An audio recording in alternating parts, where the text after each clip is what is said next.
I'm going to talk, as Saul said, about systemic innovation, about the kind of, the context. Actually, I prefer that wasn't on right now. About the context of innovation. But just to start with, I'll talk about a project I've been involved in over the past 4 years, which is Forbes.com. So about 4 years ago, I pitched Forbes a story, and they asked me to come along and join this new project, which is like a Huffington Post for business, with the difference being that the Forbes pays. So at least it pays some people. So at the time, I was doing some work for Don Tapscott's think tank, and I was writing for the Irish Times, and I was also doing some work for innovation management. But this seemed like a really rare opportunity to step onto a global stage. And from my kitchen in Ireland, I started to write about systemic innovation. The experience of that was in one way fantastic, but in another way, it was dismal because nobody read what I wrote. So if you look at performance-related authorship, it's really challenging when you don't get readers, and you have to find a way to get readers. Now, yesterday we talked a little bit about failure, and I just didn't feel like failing, and I feel at this stage of my life, I've really learned enough about failure or through failure, and I don't need any more lessons in it. So, but here I was failing once more. I want to say something though about where, for me, the experience of failure stemmed from and how profound it was, because it was very profound. And I left school when I was 14. I was one of those kids that you really don't want to be, you don't want your children to be, and led a kind of semi-institutionalized life for the next 8 years. If I can, mental illness is a very difficult subject. It's still a very big taboo. So I've been trying to think of a way to summarize it. And it's something like this, that people can be rational and they can be irrational. But the worst thing to be is to have no access to rationality. And that was my position, and ultimately I got through that through education. I went to the London School of Economics, I went on to Oxford, and I then started working broadcasting. But that experience, I think, it left me with a very, very profound sense that human rationality is a real gift. Over the last few years, we've been moving against the idea that we can reason and rationalize our way to a better future, because there is this movement, and it stems from the work of people like Antonio Damasio, that says, all decision-making is actually emotional decision-making. And it's an argument against the Enlightenment. It says that the Enlightenment philosophers never realized that decisions are emotional. They're not rational, they're not reasoned. But I think what the Enlightenment was actually saying is that we have to elevate ourselves above selfish emotion, and we have to learn to reason for the common good. And I feel that's what's lost in civil society at the moment. So going back to my Forbes experience, I think I made a mistake. I started to write stuff that was meant to be read rather than was meant to be written.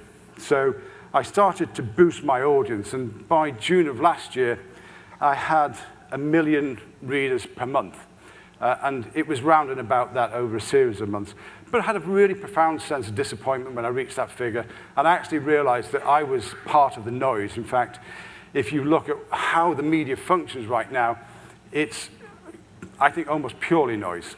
And if you look at how people read online, it was interesting. Maybe ebooks is different, but in the newspaper business, people don't read. And the evidence is that they jump in and out of stuff, but they actually don't read it. And even worse, experts are not able to read anymore. They're not able to keep up with their specialities because there's simply too much out there. So when thinking about innovation and thinking about the next generation of economy, the economy that's forming in front of us at the moment, we have a huge noise-to-signal problem. And that's why I want to talk about Henry Perkins. Perkins is a 19th century chemist, and I think one of his inventions were amongst the most profound ever. And this is his primary invention. It's the color purple. And what's good about purple when it's a synthetic purple is it's democratized. It's no longer the purple that the clergy and the aristocracy wear. It makes color accessible to the common person. And as Perkins was working on purple, there were French and German scientists working on reds and yellows and blacks and greens. Of course, blue, indigo, wider accessibility of indigo gave us Levi jeans. And that's a clue to what was going on, because as color became more pervasive, we started to use it in many, many more spheres. And you've got things like this. You've got the Impressionist movement. So you suddenly had people like Monet creating paintings like this because you could stick color into a tube and you could take it out and you could paint a scene. What people tend not to think about when they think about Impressionism is that actually you could stick that color into a can, and you could take that can home and you could paint your door, or you could paint your windows. You could paint trains, and you could paint anything in the built environment for more or less the first time ever with durable, high-performance paint. Now, if you look at the painting here, if you look at this Monet, it's his garden, his Japanese bridge. This is not an impression of his garden. This is a celebration of color. And when you get to the time of Vincent van Gogh, you've got the elevation of color as a human experience. And that's really what Van Gogh is all about. Because what Van Gogh is reflecting is that we as humans were perceiving color of a range and vibrancy that we'd never had access to before.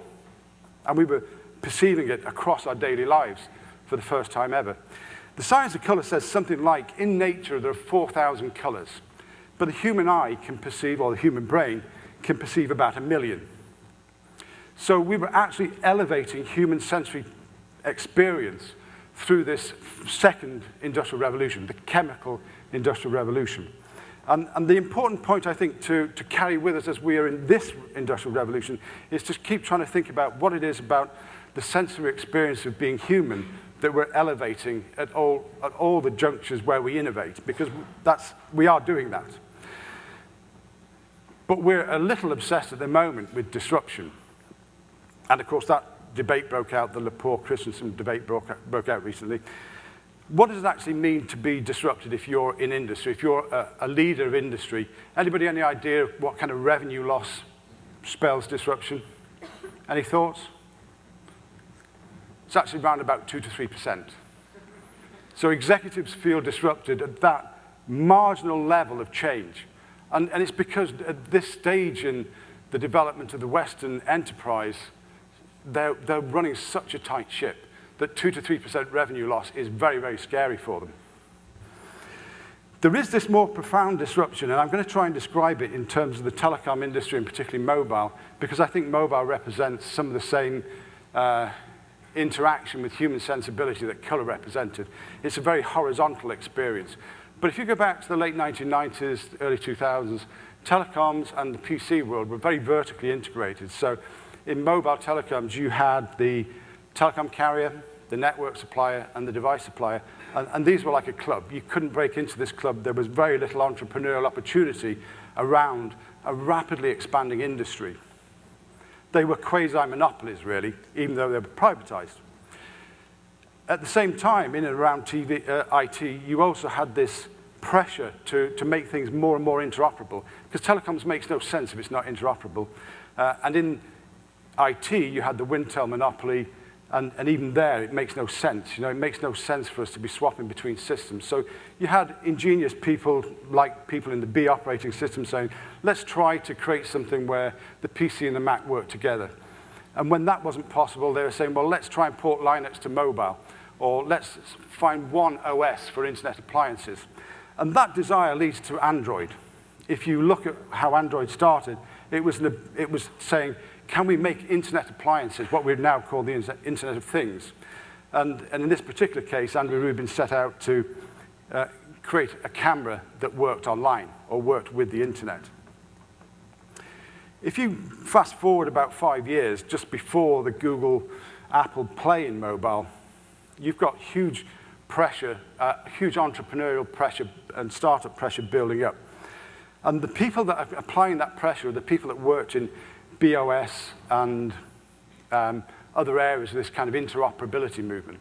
And I mentioned this story in detail because it's a human story. We tend to think in mobile as the iPhone was invented and then there were 500,000 apps. That was the revolution. But actually, it's this long history of people, you know, with that same desire for a more colorful life, for a freer life, for more opportunity. How do we create more opportunity for ourselves? And people were trying to do it over 5 or 6 years. So by the time you get to the point where Apple launches the iPhone, in fact, when it gets to the point of launching the App Store, the Palm has 50,000 applications already written for it. So actually there was already an apps community. And a lot of those people had started off with BOS. So again, it's the transfer of skill or the accumulation of skill and this desire to change things that was mounting before Apple and Google stepped in. And when they did step in, I think what they really did was to provide an organizing hub for the aspirations of tens of thousands of people.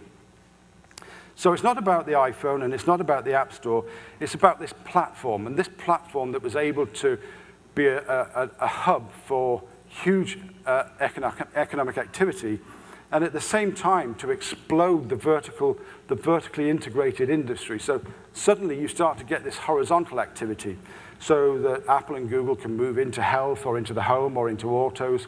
And this is a real transformation in the way economies work, because most industries are vertically integrated to some extent, but suddenly as you could apply color to advertising and TV and to the home, you can apply mobile to all these different sectors. And it has a profound effect on how companies are managed, because in the vertically integrated days, managers could talk about their core competency. But now it's almost irrelevant to have a core competency. That's not quite true, it's an exaggeration. But it is the case that if you're not creating options for your company, if you're not looking tangentially and towards adjacencies to create a world of options, you're probably dead. And when you start to create options, you need to change the very basis of investment decisions, because when you make investments around NPV or discounted cash flow, you will never create options. You will kill options off. So we're asking of managers now to take on a new way of making investment decisions, to make many, many more investment decisions than they want to within an environment where they feel threatened at a 2 to 3% revenue loss. That's why we feel disrupted. I think that disruption is going to extend very quickly to finance. I think that if you look at what's happening in China at the moment, the Alipay subsidiary, I think it's pronounced Qibao or something like that, it sees no boundaries, it sees no silos in the economy. So it says a transaction is a transaction is a transaction. If you're going to buy a book from me, you can buy into a wealth management fund. And why not? It's a transaction. So again, there's horizontal pressure in finance to do things differently and to create opportunity. And you can see it also in things like Bitcoin. Is there ever a more powerful horizontal pressure than a new wealth measurement system or a new wealth storage system? And then again, if you look at what's going on in the API movement in finance, finance is the second fastest growing area for API development, open API development. So I would imagine that finance will go through this horizontal explosion very quickly over the next 2 years. And you can apply the same to sustainability industries and I think many other industries as well. So going back to the Lepore Christensen debate, actually, disruption is very profound. We just don't understand it well enough. It also has a profound effect on economic organization. And I hope this is not sounding too much like an economics lecture. You know, I think it's just so important to understand it, because this is the economy changing. The environment in which you innovate is changing under our feet. And what's happening is we have this incredible concentration of power and assets in this small number of platform companies, the really successful players like Alibaba, Tencent, Google, Apple, maybe Amazon, maybe not. What's happening on the other side, this self-sustaining, self-directing, self-determining ecosystem that Saul talks about, and I'm also keen on talking about it, is actually quite a brutal place to be for most people that are in it. For some, it's a fantastic place to be, and companies can scale quickly and enjoy the benefit of innovation quite quickly. But you know, my experience of the Forbes ecosystem is it can also be impoverishing. And I think that's the case for people in ecosystems. And I want to talk briefly, or conclude briefly, with a discussion about why. That figure, by the way, I took from your labor statistics. In America, self-employed incomes are down 65% from 1975. And a lot of self-employed people work in these kind of app ecosystems and content ecosystems.